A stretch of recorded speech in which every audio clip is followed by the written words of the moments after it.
በእስራትና በወህኒ ተፈተኑ፣ በድንጋይ ተወግረው ሞቱ፣ ተፈተኑ፣ በመጋዝ ተሰነጠቁ፣ በሰይፍ ተገድለው ሞቱ። ሁሉን እያጡ መከራን እየተቀበሉ እየተጨነቁ የበግና የፍየል ሌጦ ለብሰው ዞሩ።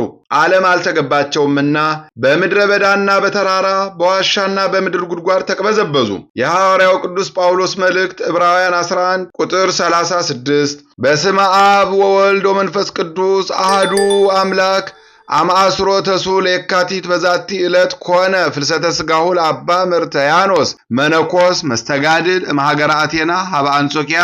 አንድ አምላክ በሆነ በአብ በወልድ በመንፈስ ቅዱስ ስም የካቲት 19 በዚች ዕለት የተጋዳይ መነኮስ የአባ መርትያኖስ ሥጋው ከአቴና ሀገር ወደ አንጾኪያ የፈለሰበት ሆነ።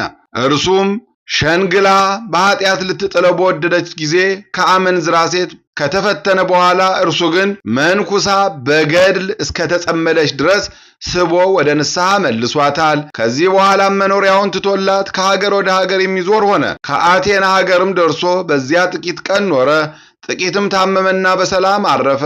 ዜናው በግንቦት 21 ቀን እንደተጻፈ የከበረ ቴዎድሮስም ለአንጾኪያ ሀገር በከሃዲው የፋርስ ንጉሥ ዘመን ሊቀ ጵጵስና በተሾመ ጊዜ ይህ አባት የካህናት አለቆችንና ምዕመናንንም ልኮ ሥጋውን ከአቴና አፍልሰው ወደ አንጾኪያ ከተማ አመጡት። በምስጋናም እየዘመሩ አክብረው ተቀበሉት። ሊቀ ጳጳሳቱም ተሳለመው፣ በሳጥንም አድርጎ በቤተ ክርስቲያንም ውስጥ አኖረው።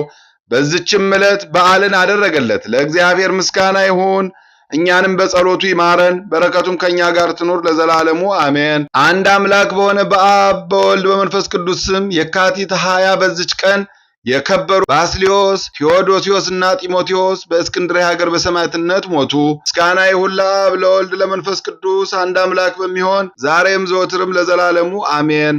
በየካቲት 19 ቀን የሚከበሩ ዓመታዊ የቅዱሳን በዓላት ታላቁ አባ መርትያኖስ በዝሙት ላለመሰናከል እግራቸውን በእሳት ያቃጠሉ አባት። ወርሃዊ በዓላት ቅዱስ ገብርኤል ሊቀ መላእክት፣ ቅዱስ ኤስድሮስ ሰማዕት፣ አቡነ አብየ እግዚእ ጻድቅ፣ አቡነ ስነ ኢየሱስ፣ አቡነ ዮሴፍ ብርሃነ ዓለም። በእስራትና በወህኒ ተፈተኑ፣ በድንጋይ ተወግረው ሞቱ፣ ተፈተኑ፣ በመጋዝ ተሰነጠቁ፣ በሰይፍ ተገድለውም ሞቱ። ሁሉን እያጡ መከራን እየተቀበሉ እየተጨነቁ የበግና የፍየል ሌጦ ለብሰው ዞሩ።